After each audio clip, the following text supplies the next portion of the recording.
ঢাকা বিশ্ববিদ্যালয় ভর্তি পরীক্ষায় ইংরেজি এমসিকিউ আসে 15 নম্বর, যেখানে পাস পাইলে পাস নাম্বারটা উঠে যায়। But the fact is that প্রত্যেক বছর এই 15-র মধ্যে পাস পায় না 90 থেকে 92% শিক্ষার্থী।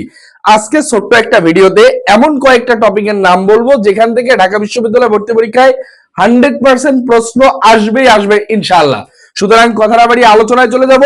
এই কয়েকদিন লাস্ট মোমেন্টে যে সময়টা আছে, তুমি এই টপিকগুলোর বাইরে আর পড়বা না ভাই, অনেক হয়েছে। চলে আসি আমরা একটু টু দা পয়েন্টে। প্রথমেই নাম্বার 1, এই টপিকটা প্রত্যেকবার ভাই, পার্টস অফ স্পিচ কাকে বলে, কত প্রকার, কি কি পরীক্ষায় আসবে না। পরীক্ষায় আসবে হচ্ছে identification of parts of speech. আমরা একটু 15 নম্বরের একটু ক্লিয়ারেন্স নিব। সেটা প্রথমেই যে টপিকটার নাম বলবো সেটা হচ্ছে identification of parts of speech. এখান থেকে একটা প্রশ্ন তুমি পাবেই পাবে। আমরা 15 নম্বর মিলাবো। তুমি জাস্ট আমার সাথে 10টা মিনিট ব্যয় করো, ইংরেজিতে পাস নিশ্চিত করো ইনশাআল্লাহ। জাস্ট 10টা মিনিট ব্যয় করে ইংরেজিতে পাস নিশ্চিত করো ইনশাআল্লাহ। কারণ এই খেলে ফেল করলে তুমি বাংলা জিকেতে যতই ভালো করো না কেন, তোমার কিন্তু চান্স পাওয়ার স্বপ্নটা আর বাস্তবায়ন হচ্ছে না। এরপরে 2 নম্বরে আমি যে টপিকটার নাম বলবো সেটা হচ্ছে tense sequence of tense conditional. টপিকগুলা আসলে শুনতে খুব বেশি সহজ মনে হলেও বিগত সালে এগুলো থেকেই প্রশ্ন বারবার আসছে। প্রথমেই আমি এখানে দুইটা কথা বলছি, টেন্স অথবা সিকোয়েন্স অফ টেন্স, টেন্স অথবা সিকোয়েন্স অফ টেন্স এবং কন্ডিশনাল, এই দুইটা এবং কন্ডিশনাল, কন্ডিশনাল সেন্টেন্স বা শর্তযুক্ত যে বাক্য, এখান থেকে প্রত্যেকবার 2টা থেকে 3টা প্রশ্ন চলে আসে। এখান থেকে প্রত্যেকবার 2টা থেকে 3টা প্রশ্ন তুমি পাবেই। তাহলে 3 আর 1 4 অলরেডি আমাদের কমপ্লিট। Figure of speech 100%। এরপরে যে টপিকটার নাম লিখবা 3 নম্বরে সেটা হচ্ছে figure of speech. Figure of speech এখান থেকে ওই যে সিমিলি, মেটাফর, পার্সনিফিকেশন, মনে আছে ভাই? Simile, metaphor, personification, oxymoron, paradox, এখান থেকে একটা না একটা প্রশ্ন কিন্তু প্রত্যেকবার চলেই আসে। আমরা আগে পাস নিশ্চিত করব। এখান থেকে তুমি একটা প্রশ্ন 100% পাবা, সেটা হচ্ছে ফিগার অফ স্পিচ। তাহলে আমরা কয়টা টপিকের নাম লিখছি এখানে? Identification of parts of speech, অর্থাৎ পার্টস অফ স্পিচ মানে নির্ণয় করার যে ব্যাপারটা, এইখান থেকে কিন্তু পরীক্ষায় প্রশ্ন আসবে। যে কোনো একটা বাক্য তুলে দিবে, বাক্যের যে কোনো একটা শব্দকে বলে দিবে এই শব্দটা বাক্যে কোন পার্টস অফ স্পিচ হিসেবে ব্যবহৃত হয়েছে। আর একটা জিনিস বলে দেই, বাক্যে কোনো পার্টস অফ স্পিচ তখন পর্যন্ত তুমি নিশ্চিত করতে পারে, কোনো শব্দ দেখেই পার্টস অফ স্পিচ বলে দিতে পারবা না। ওটা বাক্যের অবস্থান থেকে তোমাকে আসলে নিশ্চিত হতে হবে। এরপরে ভয়েস অথবা ন্যারেশন। 4 নম্বরে যে কথাটা বলবো সেটা হচ্ছে ভয়েস অথবা ন্যারেশন। এই দুইটার যে কোনো একটা আসবে। মানে যেবার ভয়েস আসে ওবার ন্যারেশন আসে না, আবার যেবার ন্যারেশন আসে ওবার ভয়েস আসে না। আবার কপাল ভালো থাকলে দুইটাও চলে আসতে পারে। তুমি এখান থেকে কনফার্ম 1 মার্ক পাবেই পাবে। এখান থেকে কনফার্ম 1 মার্ক পাবে, সেটা হচ্ছে ভয়েস অথবা ন্যারেশন। এরপরে 3টা খুবই আনকমন টপিক, প্যারালেলিজম, রিডান্ডেন্সি এবং ড্যাংলিং মডিফায়ার। এই 3টার যে কোনো একটা আসে ভাইয়া।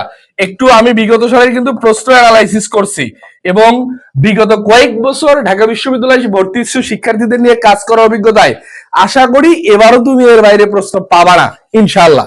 প্রথমেই কি বলছি, প্যারালেলিজম, প্যারালেলিজম, প্যারালেলিজম। এরপরে হতে পারে ড্যাংলিং মডিফায়ার, এটা কিন্তু যে কোনো একটা আসবে ভাইয়া।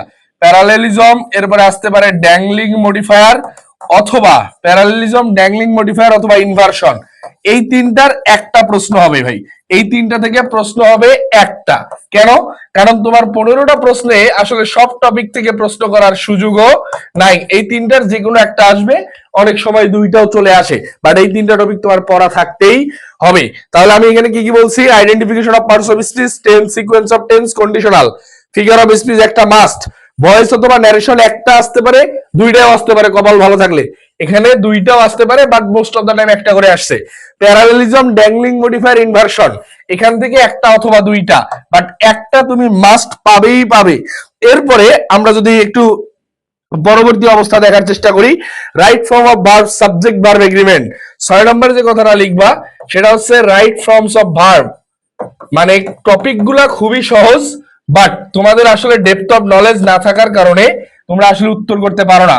রাইট ফর্ম অফ ভার্ব অথবা যেটা বলছিলাম সেটা হচ্ছে subject verb agreement, subject verb agreement. এবং এখান থেকে যে প্রশ্নটা হয় সেটা হচ্ছে সাবজেক্ট সিঙ্গুলার হলে ভার্ব সিঙ্গুলার, সাবজেক্ট প্লুরাল হলে ভার্ব প্লুরাল, সাবজেক্টের সাথে এস বাই এর যুক্ত হলে সেটা প্লুরাল হলেও ভার্বের সাথে এস বাই এর যুক্ত করলে সেটা কিন্তু আর প্লুরাল হয় না, সেটা হয়ে যায় সিঙ্গুলার। মাইন্ডেড স্ট্রিক্টলি পরীক্ষায় এটা চলে আসবে। এই দুইটা থেকে তুমি আসলে একটা প্রশ্ন পাবেই পাবে, এই দুইটা থেকে একটা প্রশ্ন তুমি পাবেই পাবে, এর থেকে বেশিও হতে পারে। 7 নম্বরে যে কথাটা লিখবো, কারেক্ট স্পেলিং ভাই একটা আসবেই, কারেক্ট স্পেলিং অর্থাৎ বানান শুদ্ধিকরণ, এখান থেকে তুমি একটা নাম্বার পাবাই, এখান থেকে তুমি একটা নাম্বার পাবাই। তাহলে আমরা কি কি দেখার চেষ্টা করছি, right verb, subject verb agreement, correct spelling. এরপরে আমরা যদি আরেকটু দেখার চেষ্টা করি সেটা হচ্ছে ওয়ান ওয়ার্ড সাবস্টিটিউশন বা এক কথায় প্রকাশ যেটাকে বলে থাকি, অথবা ইডিওমেটিক এক্সপ্রেশন, এই দুইটার একটা আসবে ভাইয়া, এই দুইটার যে কোনো একটা, ওয়ান ওয়ার্ড সাবস্টিটিউশন অথবা ইডিওমেটিক এক্সপ্রেশন। 8 নম্বরে যে কথাটা লেখার চেষ্টা করব সেটা হচ্ছে ওয়ান ওয়ার্ডস সাবস্টিটিউশন। এখন তো ভাই এই কয়েকদিন অনেক পড়ে ফেলছো, এখন আসলে সব পড়ার সময় নাই, তুমি লাস্ট টাইমে সব পড়ে যাইতে পারবা না। ওয়ান ওয়ার্ড সাবস্টিটিউশন অথবা ইডিওমেটিক এক্সপ্রেশন অর্থাৎ যেটাকে আমরা বলে থাকি হচ্ছে ফ্রেজ এন্ড ইডিয়মসও বলে থাকি। এখান থেকে দুইটার মধ্যে তুমি যে কোনো একটা প্রশ্ন পাবাই, এখান থেকে তুমি একটা প্রশ্ন পাবাই, আমার ক্ষেত্র বিশেষে দুইটাও চলে আসতে পারে, এগুলো একটু ভাই 100% পড়ে যাইতে হবে। এরপরে একটা টপিক থেকে দুইটা, তিনটা, চারটা প্রশ্ন আসতে দেখা গেছে একটা টপিক। সবাই সবাই একটু ভাই মনোযোগ দিয়ে এই টপিকটা খুব ভালোভাবে পড়ে ফেলবেন। অ্যাপ্রোপ্রিয়েট প্রিপজিশন খুবই মনোযোগ দিয়ে পড়বেন, খুবই, মানে আপনি যদি শুধু পাস করতে চান অ্যাপ্রোপ্রিয়েট প্রয়োজন, পাস করে ফেলবেন ইনশাল্লাহ, কারণ এটা দুইটাও আসে, তিনটাও আসে একটা টপিক থেকে। তুমি এখানে একটা তো পাবাই পাবা, কপাল ভালো হইলে দুইটা অথবা তিনটা প্রশ্ন এখান থেকে চলে আসতে পারে। এখন চলে আসি, তুমি পার্সোবিসমিসের অন্যান্য পার্টের মধ্যে প্রশ্ন হয় মাঝে মাঝে খুব সম্ভবত, যেটা বলতে চাইছিলাম সেটা হচ্ছে ভার্বের কিছু স্পেসিফিক এরিয়া থেকে, ভার্বের কিছু স্পেসিফিক এরিয়া যদি বলার চেষ্টা করি, ফাইনিট ভার্ব, যদি বলার চেষ্টা করি non finite verb, finite, non finite, modal auxiliary থেকে প্রশ্ন হতে পারে, modal auxiliary, finite, non finite, modal auxiliary. এরপরে finite, non finite, modal auxiliary এবং অক্সিলারির ডিফারেন্সটা একটু দেখে নিবা। এবং অক্সিলারি এই কয়েকটা ভার্বের প্রকারভেদ থেকে তুমি একটা প্রশ্ন পাবা, এই কয়েকটা finite, non finite, modal auxiliary, এই কয়েকটা জিনিস একটু ভালোভাবে পড়ে যাবা, এখান থেকে তুমি একটা প্রশ্ন খুবই আসলে পাবা ইনশাল্লাহ। এরপরে একটা প্রশ্ন বিগত কয়েকবার থেকে বারবার আসতেছে, একটা প্রশ্ন বিগত কয়েক বছর থেকে বারবার আসতেছে, সবাই এটাতে 10টা স্টার দিয়ে নিবা, সবাই এটাতে 10টা স্টার দিয়ে নিবা, সবাই একটু WH word plus auxiliary verb, WH word plus auxiliary verb plus subject plus main verb, WH word plus auxiliary verb plus subject plus main verb plus extension থাকতেও পারে নাও থাকতে পারে, কিন্তু লাস্টে একটা প্রশ্নবোধক চিহ্ন থাকবে। এই একটা আইটেম থেকে ঢাকা বিশ্ববিদ্যালয় ভর্তি পরীক্ষায় 2023-24 সেশনে দুইটা প্রশ্ন আসছে, বাট একটা তুমি পাবাই পাবা ইনশাল্লাহ, একটা তুমি পাবাই পাবা ইনশাল্লাহ। এই জিনিসটা একটু খুব ভালোভাবে পড়ে যাও, এখান থেকে হয়তোবা প্রশ্ন এবারও চলে আসবে, এখান থেকে হয়তোবা প্রশ্ন এবারও চলে আসবে, এখান থেকে তুমি একটা বা দুইটা পাবা ইনশাল্লাহ, এখান থেকে তুমি একটাও পাইতে পারো, দুইটাও পাইতে পারো, বা একটা নিশ্চিত পাবা। এরপরে আরেকটা জিনিস, লাস্ট একটা জিনিস এড়িয়ে ফেলছি, সিনোনিম এন্ড অ্যান্টোনিম, যেটাকে বাদ দেওয়ার কোনো সুযোগ নাই, যেটা পরীক্ষায় আসবে সেটা হচ্ছে সিনোনিম এন্ড অ্যান্টোনিম। এখন ভাই সিনোনিম অ্যান্টোনিম তো অনেক পড়ে ফেলছো, অনেক বইয়ে অনেক জিনিসপাতি আছে, তুমি আসলে কোনটা পড়বা, এখান থেকে একটা হতে পারে, এখান থেকে দুইটা হতে পারে, এখান থেকে তিনটা হতে পারে, এখন তুমি কোনটা পড়বা? ফার্স্ট অফ অল প্রায়োরিটি লিস্টে বি ইউনিটের জন্য, for B unit admission candidates must be follow text book first. Text book পড়ার পরে if you got enough time then তুমি আসলে যাইতে পারো অন্যান্য ভোকাবুলারিতে, বাট ফার্স্ট প্রায়োরিটি থাকবে টেক্সট বুকে। ওকে, এখন এই কয়েকটা টপিক যদি আমি একটু দেখার চেষ্টা করি, যদি এখান থেকে একটাও ধরি, এখান থেকে একটা ধরি, দুইটা, এরপরে যদি দেখার চেষ্টা করি ভার্ব থেকে যদি এই আইটেম থেকে একটা আসে বা নাও আসে, তিনটা ধরলাম, অ্যাপ্রোপ্রিয়েট থেকে দুইটা তিনটা লিখছি, একটা ধরলাম, চারটা, ওয়ান ওয়ার্ডস অথবা ইডিওমেটিক এক্সপ্রেশন থেকে একটা, পাঁচটা, এরপরে যদি আমরা দেখার চেষ্টা করি right form of verb subject verb agreement একটা, 6টা কারেক্ট স্পেলিং একটা 100%, 7টা ভয়েস নারেশন একটা, 8টা প্যারালেলিজম ড্যাংলিং ইনভার্সন একটা, 9টা identification of parts of speech একটা, 10টা tense sequence of tense conditional 2টা, 12টা ফিগার অফ স্পিচ 13টা।